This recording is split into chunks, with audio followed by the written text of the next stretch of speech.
આનો એના મામાને ઘરે વ્યવહાર કરેલો. મને કે મામા લગ્ન દેતા નથી અને બહુ વિચારે નથી. કદાચ કે મામા સટકે. એવા રાવળ સમાજના સમૂહ લગ્ન ને એ લગ્નમાં મેં હાજરી આપી. મેં આને પૂછ્યું છે મને કે હા અહીંયા જ બેઠા બધા, કાંઈ વાંધો નહીં. મેં જાહેરમાં કીધું, મેં કીધું આનો વ્યવહાર ચૂક નથી છું મને ખબર નથી, મારામાં ધ્યાનમાં 2-3 ઠેકાણા છે અને આના આવતા વર્ષે એવા ધામધૂમથી લગ્ન કરવા છે. કોઈને ઈચ્છા હોય તો મેં કીધું સમાજ જ બેઠો થયો એનો બધો. હા જ એના મામા એને ઘીરે પડ્યા કે હું એલા તમે આ શરૂ કરી. અને મામા અને બાપા મારી ઘીરે. બાપુ 15 તારીખો લખીને આવ્યો લગ્ન. આમાં તમે જે તારીખે હાજર રહેવાના એ કે છો એમાં મા મહિનાનું હતું ને વૈશાખ મહિનાની તારીખ હતી. મેં વૈશાખનું પાનું લીધું તા ઊભો થઈને મારી પાસે આવ્યો. મા મહિનાનું.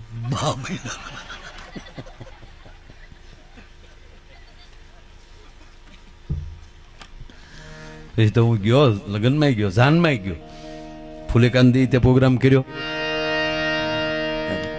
વરરાજાને જે લાડ લડાવ્યા હા એવા મેં ગીત ગાયા. કહેતા હો તો ગાઓ, તમે તો હાથ પાડો ને.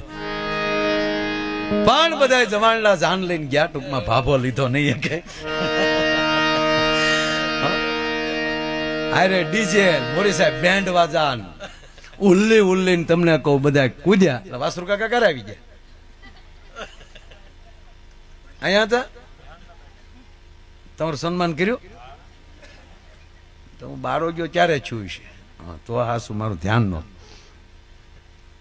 વાસરુ કાકા અમારે એમ સિમેન્ટનું ગોડાઉન એને ફાળે રાખ્યું. કચ્યા ધંધો કર્યો એને ખબર છે તમને? આ બાપુને કહેજો એને નથી ખબર. હો નિરાશે કહેજો. એટલે બસ આનંદ જ કરો તમે. ક્યાં પગેથી જાન ડીજે ને બેન્ડ વાજા વાગતા થાનો. ઓલા કે ભાઈ શાંતિ રાખો, જે જગ્યાએ જાન લઈને ગયા. ઓલા કારણ કે વેવાઈને ગામ ઓળખી ગયું કે આમાં એકલા બધા ઊભા વાહડા જ આવ્યા. ઉતારે બેહો શાંતિથી. બધાને ઉતારે બેહાડ્યા. પછી ગામના બાપુ 5 વડીલ આવ્યા કે ભાઈ જાની આવો, આમાં આગેવાનો કોણ કોણ છે? 27-28 વર્ષના વાંઢા વાંઢા ઊભા છે. અમે આગેવાનો છીએ. બાબા કે વાહ વાહ સરસ. પણ તમને ખબર છે અમારા ગામની નિયમની? ના. તો હું કૂદો. અમારા ગામમાં નિયમ છે. આ અમારા ગામનું જે તળાવ છે એ તળાવ આખે આખું ઘીથી ભરો, પછી માંડવેથી જાન ઉતારેથી જાન માંડવે આવે, પછી હામૈયું થાય. ત્યાં સુધી એ કે ભાઈ ડિસ્કો કર્યો છે. હવે કે પણ એટલું બધું ઘી નિયમ છે અમારો, તમને કોઈને કીધું નથી? ઘીથી તો કેમ હવે આવડું મોટું તળાવ ભરવું? કે તો નીકળો. પૈણ્યા વગર જાન નીકળે. ગામે લીધા માંડે નહીં, પેલા તળાવ ભરવું પડે, પછી જ જાન ઉતારેથી માંડવે આવે. ઓલા કેવું તા તો જમાલડા ને તો રીહ નાખે ઘરે ગયો કે બીજું ગોતી લેવું.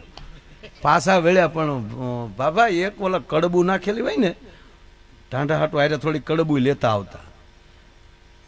એ ભંડી કેમ ભાફો એક પરાણે ગળી ગયેલો કે આ પરજા જાય પણ હારે જાવું પડે.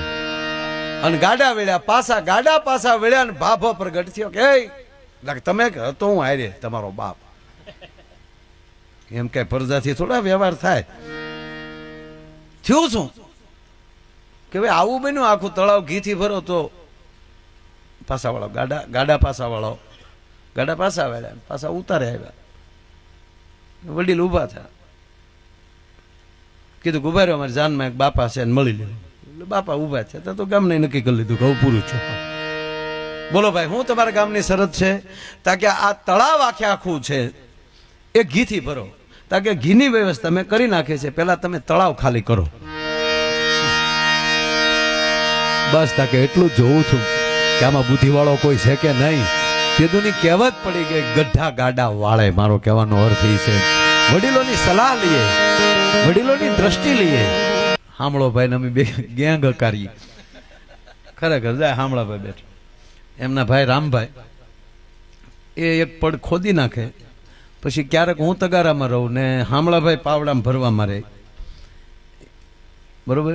અમે એ પછી બધું વેવીને ક્યારેક હું તગારામાં ને એ તગારામાં ફેર્યા કરી વારા ફરતી, અને ભાઈ રામભાઈ છે એ વળું ખોદી નાખે. એ ખોદવામાં રહેતા પાછો હું પાણી લઈ આવું, પાછો બધાને. ત્યારે હામળાભાઈની ઘેરે લોઢાની મોટી ગોળી હતી, બાપુ સાહેબ ફેરો ને મોટી લોખંડની ઓલી કડાવાળ, એ મેં સાયકલના ફ્રેમની વેશમાં ફિટ કરી દીધી. એટલે આ ધારને ખબર કલ્પના નહીં હોય કે આ માયો અહીંયા પ્રોગ્રામ કરવા આવી છે. એટલે આ બધી કુદરતી વસ્તુ હોય છે. થોડુંક હજી મને સહેજ વોલ્યુમ આપો. માઇક સારા છે, સવાલ નથી, પણ હવે અમારા ગળા રોજ હવે ગાય ગાઈને હમણાં હળંગ. ચૈતર વૈશાખમાં જેમ ભાદરવામાં કાગડો ન મળે એમ આ મહિનામાં કલાકાર ન જડે. ના તો ભાગ આપણા કહેવાય કે કુદરતી ભેગું થઈ ગયું. મેં તારીખ તો લખી હતી હાજી પરની,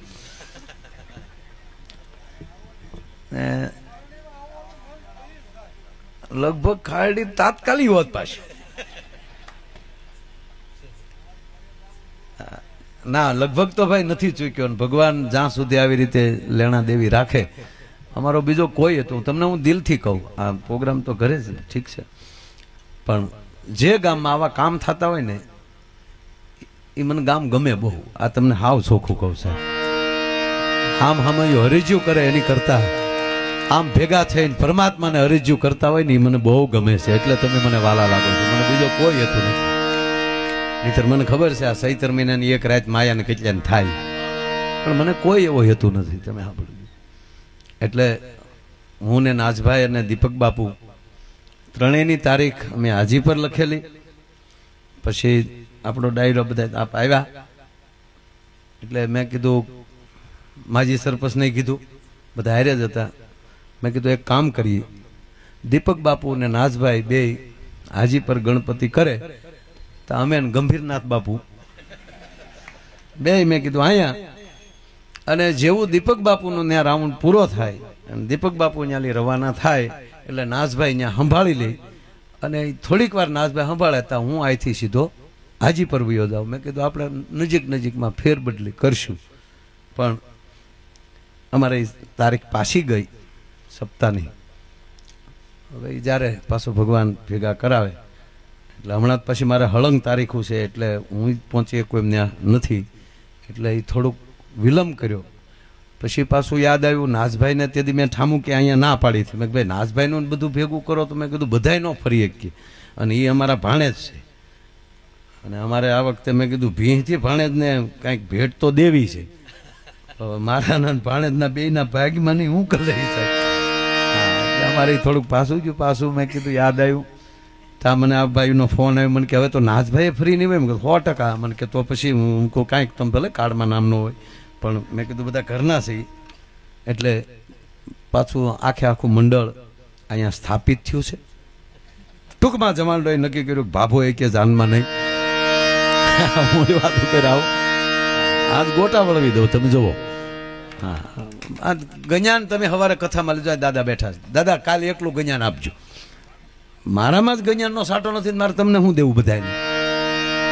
આપણે હવાણ કરીએ બધા, દાંત કાઢો, આનંદ કરો અને હસતા રહ્યો ને મને બહુ ગમે. હમણાં ભાઈ આપણો અમુક વરણ દાંત કાઢે ને મને પરિવર્તન દેખાયો. કતરાવા વાળા દાંત કાઢે એટલે આનાથી બીજું પત્ર આપણે આમ જ કોઈ ક્યાં ન થાય કોણ એ દાંત કાઢે કેટલું પરિવર્તન કહેવાય. એટલે બસ દાંત કાઢો, મોજથી જીવો યાર, કાંઈ હારે આવવાનું નથી સાહેબ. હું આગળ જમતા જમતા મધુભાઈની વાડીએ જમતા જમતા બાપુ મેં કીધું ને કે બે વસ્તુ તમે તૂટી જાવ તો એ તમારા હાથમાં નથી. ક્યાં જમવાનું ને ક્યાં હોવાનું.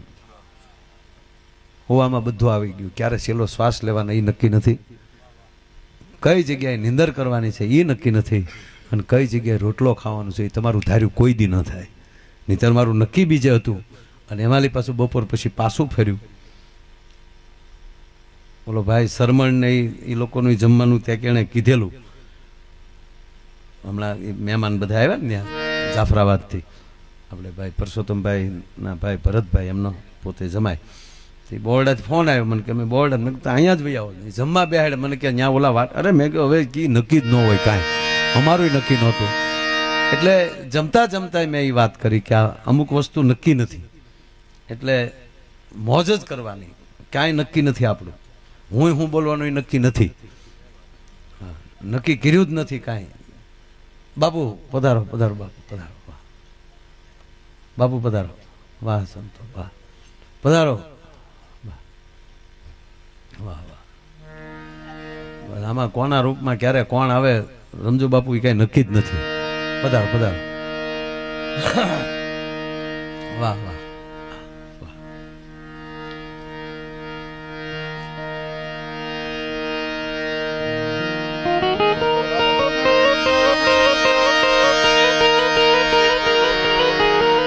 મેં કીધું વગાડવાનું. વગાડ વગાડ કરો દીકરા, માઇન્ડ કામમાં આવ્યો. તારી વાત કહું, આ બધા નહીં ખબર હોય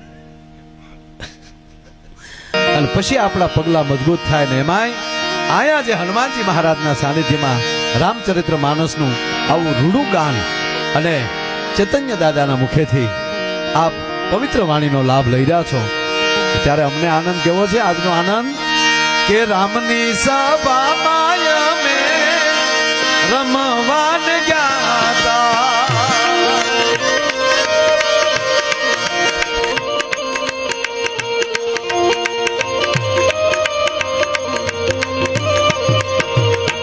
રામની સભામાં અમે રમવાન ગયા હતા.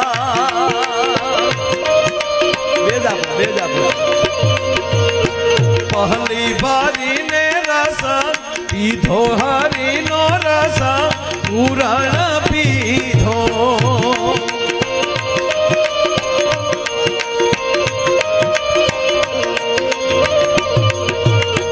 રામની સભામાં અમે રમવાને ગયા હતા.